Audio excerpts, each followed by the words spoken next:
F1 TV dans la série des triples champions du monde, peut-être le plus grand, Ayrton Senna, triple champion du monde brésilien, qui est venu à ses premières gloires à Nivelles, et je crois que Pierre était là. Il est venu en Europe pour courir en karting d'abord. Hein. Il a découvert les sports mécaniques avec son père qui avait fabriqué un karting, et puis il a roulé à Interlagos, et puis il a été champion dans les différentes catégories d'âge. Et il est venu tout de suite, parce qu'il marchait fort, en Europe pour les championnats du monde, hein, en Italie d'abord, au Mans. La première fois qu'il est venu, en fait, c'est en France, c'est au Mans, en 78, et puis en Italie en 79, et finalement en 1980 à Nivelles, moi c'est là que je le vois pour la première fois. Et ce que je vois surtout, c'est ce casque jaune, hein, déjà il avait sa personnalité. Voilà, déjà mythique. Il s'appelait Da Silva, à l'époque il courait sous le nom d'Ayrton Da Silva. Et il avait fait une course sensationnelle à Nivelles, je me souviens très bien des 3 manches hein, en karting. Voilà, il y en avait une où il avait dû partir de derrière pour un problème mécanique. Mais Terry Fullerton qui était la terreur, il y a Peter De Bruyne, un Hollandais, et Ayrton, le casque jaune, il virevoltait et il remontait, il dépassait avec une telle facilité. Tout de suite, on a vu qu'il y avait quelque chose de spécial. Bon, moi, je ne lui ai pas parlé, j'étais derrière les grillages, je regardais la course simplement ce week-end. Mais il avait une immense admiration pour Terry Fullerton. C'est vrai, il en parle dans le film. Il en parle, c'est un des rares qu'il a admiré. À la fin du film, hein, il parle de cette rivalité avec Fullerton. Et Ayrton, donc, qui a tout gagné, qui était ce champion immense que tout le monde connaît, n'a pas été titré en karting. Il n'a pas été champion du monde de karting, il était vice-champion du monde à Nivelles cette année-là, puisque effectivement il manque il lui manque ce titre. Il passe en monoplace, logiquement, chez Van Diemen à Snetterton, comme tous les Brésiliens depuis Fittipaldi. Il est facilement champion d'Angleterre de Formule Ford de 1600 en 81. Et pourtant, à la fin de cette année-là, il retourne au Brésil et a priori, sa carrière aurait pu s'arrêter là. Oui. C'est ça qui est incroyable. C'est fou. Et c'était une histoire aussi d'un amour, je crois. Aussi, il y a eu un problème. Il était marié. Il s'est marié très jeune, Ayrton. Et il avait emmené sa femme, forcément, en Angleterre quand ils ont décidé de partir courir, qu'il a décidé de partir courir là-bas. Et bon, sa femme ne s'est pas du tout adaptée, Eliane, à Snetterton by Night, ce qu'on peut imaginer, hein, au mois de février, vous imaginez la grisaille. C'est la grisaille toute l'année. Et le contraste par rapport au Brésil. Et aussi le père Senna n'était pas convaincu par ce choix, et il avait une très grosse entreprise à Sao Paulo, et il voulait qu'Ayrton vienne travailler avec lui. Donc à la fin de la saison de course, le deal c'était « Ok, vous revenez et tu viens travailler avec moi ». Et puis la passion a repris le dessus. Hein, absolument. Et il est revenu en Angleterre pour aller en Formule Ford 2 litres, je crois. Absolument. Il avait décidé de faire le choix, effectivement, de sauver son mariage et le choix familial de l'entreprise. Et puis, pendant l'hiver, il se retrouve en état de manque, véritablement, de pilotage. Et hop, il rappelle... S'il y en a bien un qui était né pour être... pilote de course, c'était Ayrton Senna, c'est la quintessence du pilote. Voilà. On l'a tellement aimé. Et il rappelle au mois de mars, hein, vraiment, à la fin de l'hiver ou de l'été brésilien, il rappelle chez Van Diemen, et effectivement, on lui trouve une Formule Ford 2000 chez Dennis Russian, le team Russian Green Racing. Et voilà, il repart sans Eliane, son épouse, donc il divorce. Et son père et ses parents disent ok, ben, il a fait son choix, il va poursuivre sa carrière. Et en Formule Ford 2000, il se balade, il domine la saison de façon tout à fait insolente. Moi, c'est là que je le rencontre, à Zolder, je me souviens, et que j'ai le premier contact personnel avec lui, en parlant portugais un peu, donc ça avait facilité les choses. Et puis l'année d'après en F3, chez Dick Bennett, chez Westbury Racing. Alors là, il y a une saison... c'est une saison de légende parce que bon, aussi doué était-il, il est tombé quand même sur un os, il est tombé sur un très très bon pilote qui à l'époque il partage les victoires avec lui. Il faut savoir que Senna domine le début de saison assez facilement, et puis Martin Brundle, chez Eddie Jordan, voilà, il trouve de quoi un peu... il avait trouvé à qui parler, et puis c'était une course l'un, une course l'autre, et puis la troisième course, ils se sortaient tous les deux. Voilà. C'était des gros accrochages, une grosse rivalité déjà.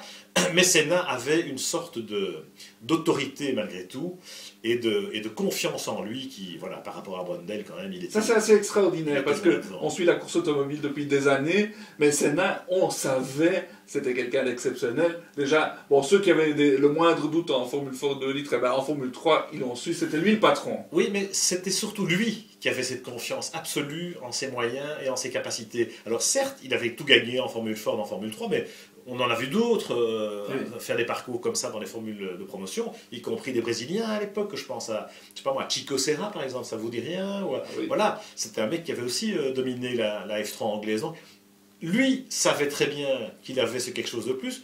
Tout le monde n'en était pas convaincu. La preuve, pour la F1, il a quand même plusieurs possibilités. Il essaye énormément de voitures. C'est Williams d'abord qui lui donne un test. Brabham en second. Brabham, McLaren, Toleman finalement, parce qu'il ne veut pas s'engager.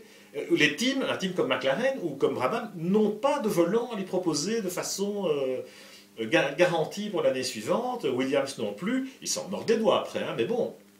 Williams, il a mis 10 ans pour le récupérer, c'est sûr. Et finalement, donc, il arrive chez Toleman un peu par défaut. Oui. Un peu par défaut, et Toleman n'était quand même pas un team...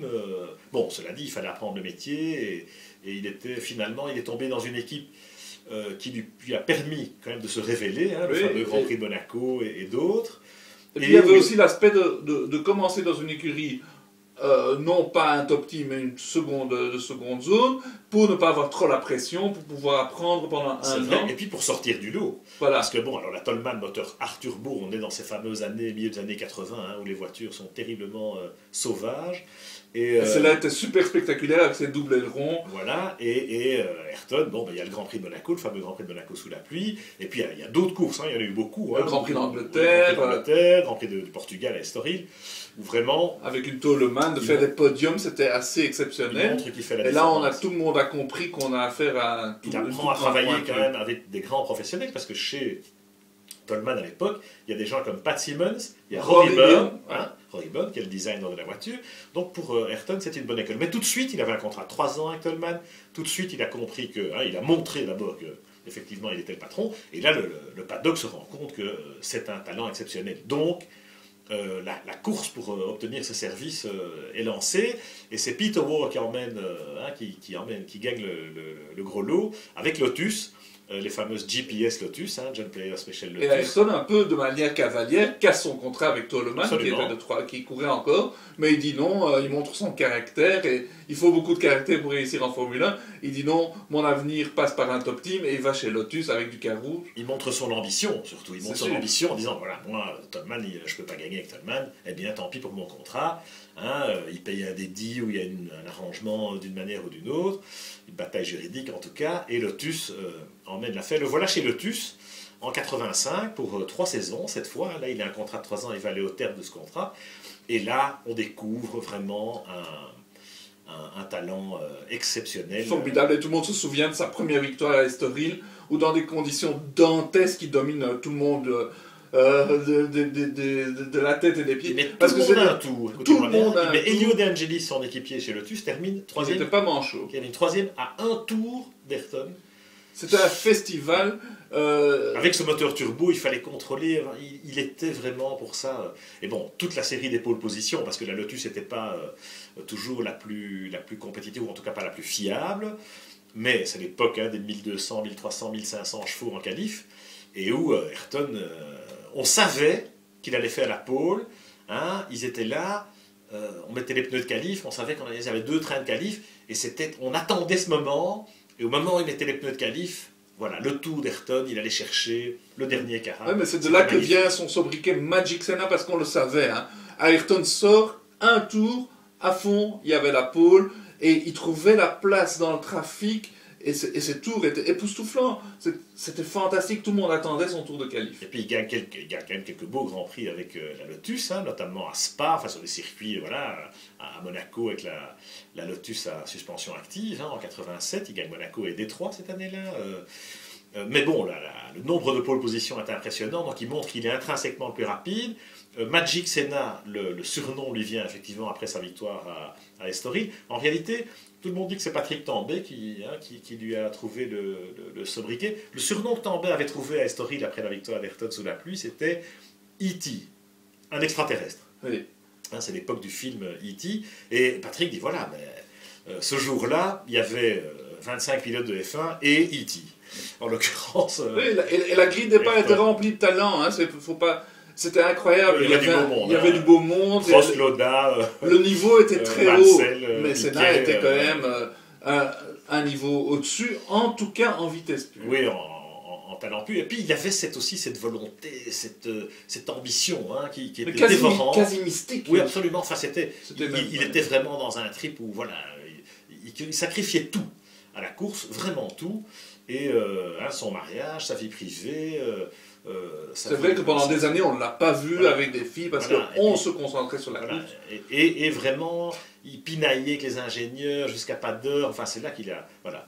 Et le surnom Magic, c'est Johnny Heath qui lui a trouvé ça. Parce que E.T., c'était le surnom que Tambay lui avait trouvé. Et Johnny, dans l'équipe, avait dit c'est Magic, effectivement, c'est un magicien. C'est le David Copperfield de la Formule 1.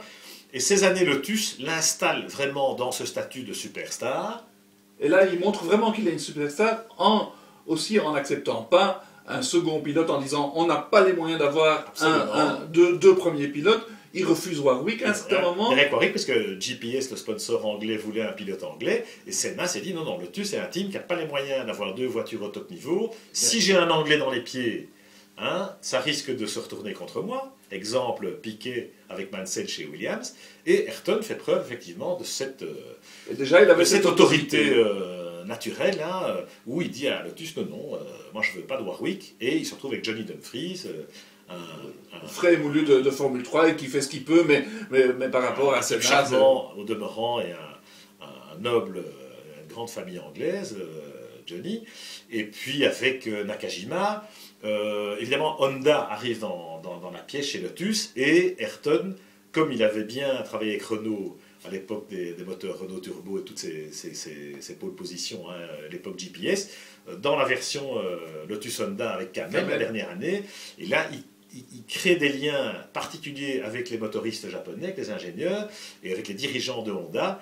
Et là se prépare évidemment le grand cocktail, la Dream Team, puisqu'on a raconté dans l'épisode Piquet pourquoi entre Williams et Honda finalement ça s'est un peu défait, parce que Williams s'était tiré une balle dans le pied en perdant le championnat en 86, et donc il décide d'aller avec Lotus d'abord, et puis avec McLaren, quand Ron Dennis parvient à convaincre Ayrton Senna de faire équipe avec Alain Prost. Et convainc Alain Prost d'avoir Ayrton Senna comme coéquipier. Alain lui-même dit oui, il faut prendre Senna, c'est lui qui va tirer l'équipe vers le haut, et on va rentrer dans ces années dans l'ère McLaren. Le plus bel âge d'or de la F1, c'est évidemment le formidable duel Prost-Senna des années 88-89. Parlons-en en deuxième partie, oui. Rendez-vous la semaine prochaine. La semaine prochaine, ah oui.